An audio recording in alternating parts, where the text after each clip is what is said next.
That's a visual there, bud. Super high light visual too. Nice. Love this thing. Just hatched like a day ago. So here we are near Columbus, Ohio at Z's Exoticz in the Reptile Gecko room with the man himself. So I've never done anything like this, but I see a lot of reptile room tours on the internet and I wanted to do my own style of that. So I'm calling it a gecko check. And we're going to just kind of take a look at what you've got here. So can you kind of just give me the tour? Okay, so I always start here, it kind of wraps around. So we have all of our baby cages over here. And so right now we are in the midst of putting new lighting on that one right there, in that section. So yeah, all of our babies, grow out stuff are over there. Then we come over, we kind of have the workstation where I keep my little incubator trays, printer, little photo station and whatnot. And then of course, all the adults. So we keep all of our adults right here. We're working on getting the bottom row set up next. Other than that, we kind of just keep everything kind of similar, make sure everybody's just easy to take care of, make sure everything's, kind of on the same functionality page as everything else. Keep some springtails, some isopods, and then our dart frogs over there. Oh. Nice. So how long have you been working with crested geckos? So I got my first crested gecko in 2016, but I've been breeding probably since 2018. So really 5, almost 6 years now, actually breeding and stuff like that. So. Nice. That's pretty cool. And how long did it take you to get, did you just instantly start going this big with it or? No. So we started in a 1-bedroom apartment and we started with, I think, 4 geckos is what I had when I started breeding. So we started with that and then was like, okay, this is awesome. I can definitely continue doing this.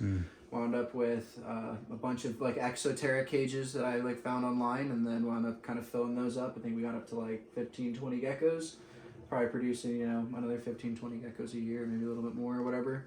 And then moved on, kind of grew up a little bit each year. We had a few breeders and kind of grow out and, keep some of the babies that grow out. And so we're finally seeing some fruits of those labors and whatnot. So it's been a good time. That's awesome. So do you still have any of the original 4? I have my first gecko I ever got in 2016.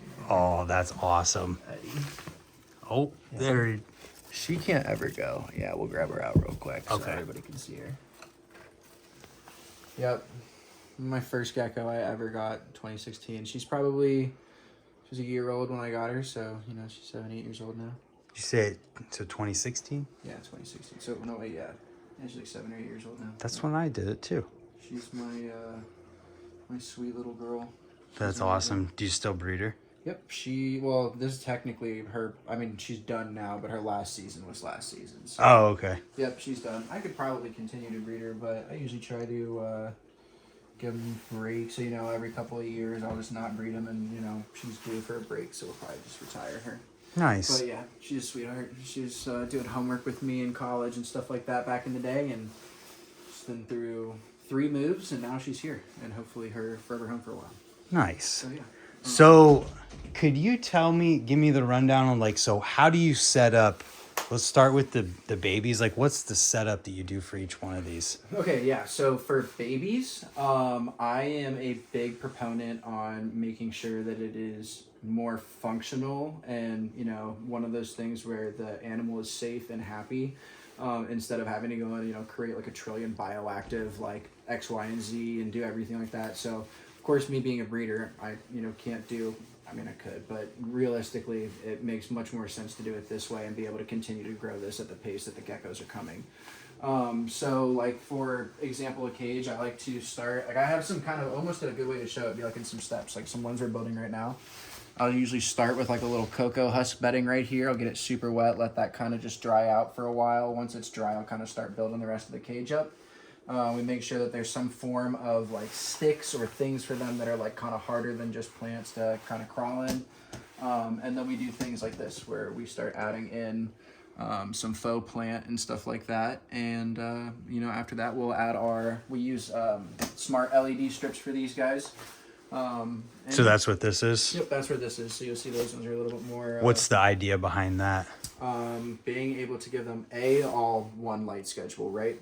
But B, also, I like especially on the smart side, I like the fact that I can turn them on and off and set a schedule and keep them right where they're at.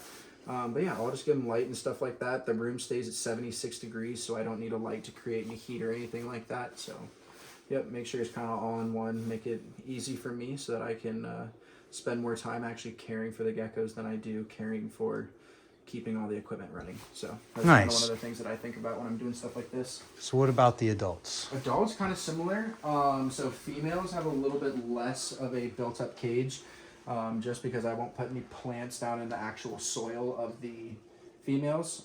So I keep the cocoa husk on the bottom. That way I can actually access the eggs. I don't use lay boxes or anything like that. I'm kind of try to keep things natural kind of guy. But yeah, other than that, they have plants, cork bark, you know, kind of just the easy rundown, and then we have the misting system on them, and everybody gets to come out at least twice a week, so, you know, we have a good time in here, and then everybody gets fed every other day.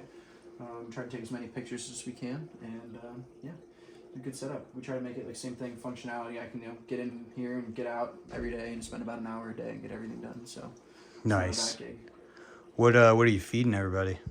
So I make my own food. Well, I use Pangea, but then I add the Reptile Calcium Plus. I mix growth and breeding Pangea, like watermelon, papaya, or fig and insect Pangea with that, so that I have like that 50-50 mix. Then I add blueberry extract powder, watermelon extract powder, and papaya extract powder, and then the Reptile or the Reptile Calcium. And so it's kind of like my little mix down, and everybody seems to, you know, grow quickly and nice, fat, and happy geckos. And then, of course, we feed crickets probably, you know, once a week or once every 2 weeks. Nice. Make sure everybody gets a little nice active feeding and whatnot. That's cool. That's really cool. Yeah. So I noticed photo station too. I mean, being a breeder, you're selling geckos, so you got to take pictures of them and stuff. And yeah. I think it's, I don't know, just take a look at that too. But this would be a perfect opportunity for everybody. If you enjoy my page and you like the pictures we take, just know that little dumpster right over there is where we take them. So yeah. If you, walk me through it. Yeah. So it's just a little recreation of the cage, but as much of like foliage I could get in there, and then a little hard place for them to sit on that kind of like is long, so I can get like the full picture of their body when they're on there. And then I just spend, you know, for every one gecko I take a picture of, I have to reposition it 8 billion times. So yeah, it's a very tedious project, but we get it done. And Rachel, my girlfriend, is really good about running the social media, getting posts and stuff like that. So she does like a lot of the reels and videos, because she's a lot better with a camera than I am. So we've seen a lot, but now I gotta ask, is there anything special in any of these cages to look at? We could show you, definitely Axanthics, always Axanthics. And then we could show you like a really nice Frappuccino. That sound good to you? Let's see it. Cool.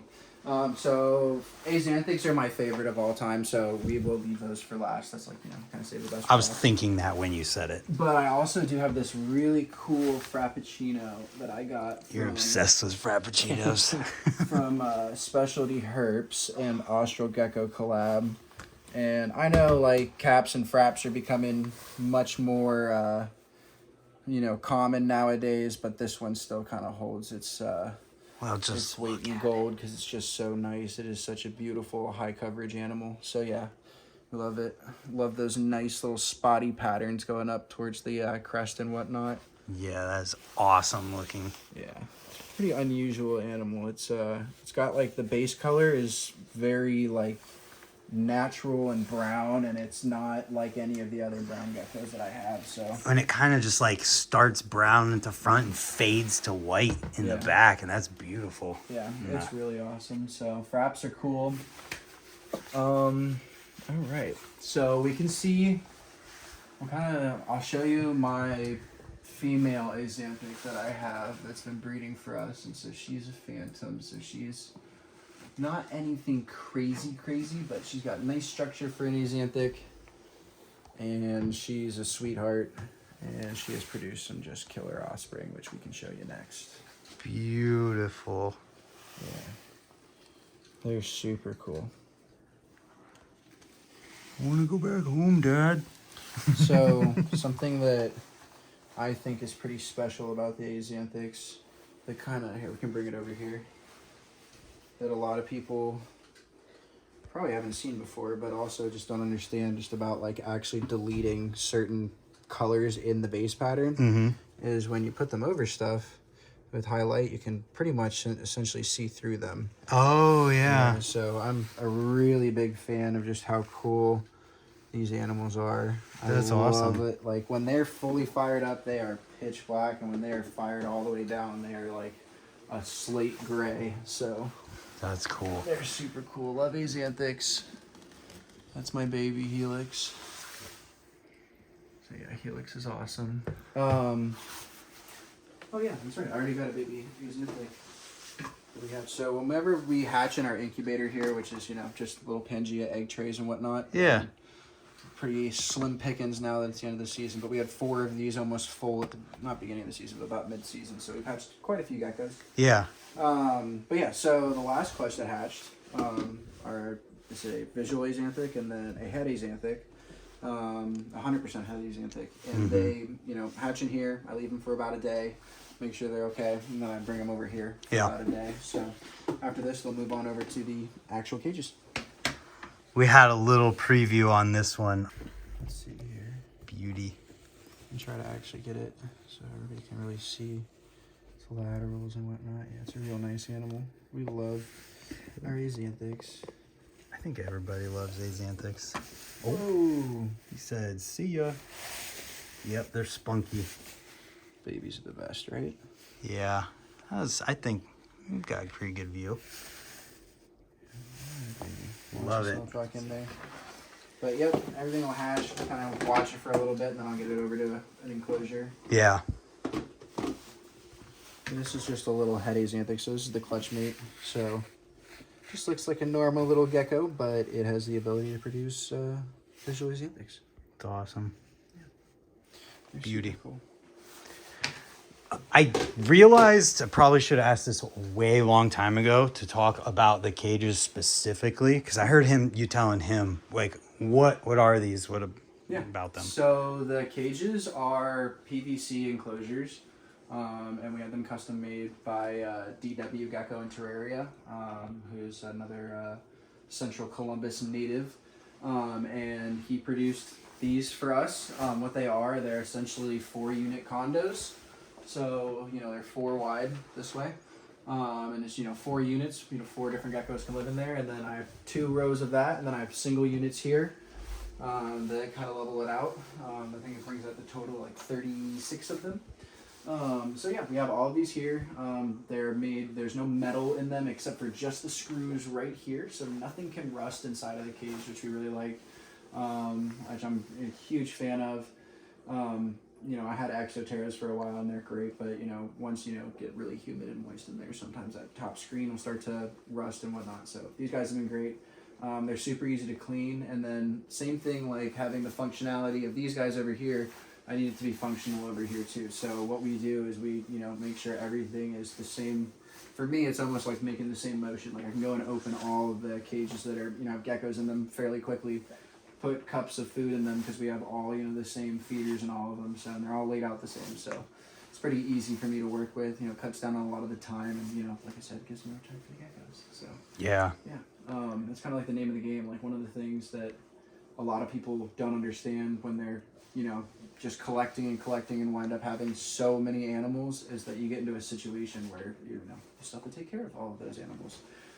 So you just want to be taken care of, making sure it's easy for yourself. If it's not easy for yourself, you're not going to have a good time after you build your way up to, you know, 100 animals. So. And what's the Mr. setup like? So How's that work? It's just a Mist King. So it's essentially just like a pump that blasts water through it, and it's on a schedule. And then, you know, there's nozzles in all of them, so it just gives them a nice little spray down. Yep. And That's so cool. Make sure it stays the correct humidity in there. I don't have like a humidity gauge on there or anything, but you know it stays exactly where the geckos have access to, you know, daily water and whatnot, and soil's never dry, which is good. So I can kind of keep, you know, tabs on if the water's going enough or whatnot, and then we just treat the water and make sure it's good for the geckos. That's really cool. So I guess maybe a good way to kind of wrap this up would be to just like get some cool shots of maybe some of the other geckos and just run it with some music on it. But if people wanted to check out, you know, what you guys have going on, what you have for sale, anything like that, where do you look? Yeah, so zexoticz.com. It's zs-exoticz.com, or you can find us where we're the most active, which is Instagram, and it's just zs_exoticz.com, or Exoticz, yeah, not .com. But yeah, so yeah, it's there. You can come, message me, tell me hi, say anything like that, and we'll be there. You'll see some cool geckos. Sweet. Check them out. It's linked in the description, and cue the montage.